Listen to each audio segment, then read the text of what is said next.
Hukum yang berlaku.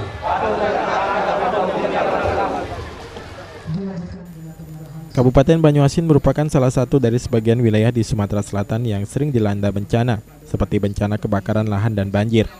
Karena itu, upaya meminimalisir kerusakan yang lebih parah, Kabupaten Banyuasin terus membentuk 3.040 satuan perlindungan masyarakat yang berada di 304 kelurahan dan desa di 19 kecamatan di Kabupaten Banyuasin. Tugas Satuan Linmas nantinya mendeteksi dini bencana yang terjadi di desa mereka, yang setiap desa terdapat 10 anggota Satuan Linmas. Sayangnya 3.040 anggota Linmas tidak langsung dianggarkan oleh Pemkab Banyuasin untuk mendapat insentif, melainkan menggunakan dana operasional desa yang besaran insentif yang diterima tidak sama antara satu desa dengan desa lainnya.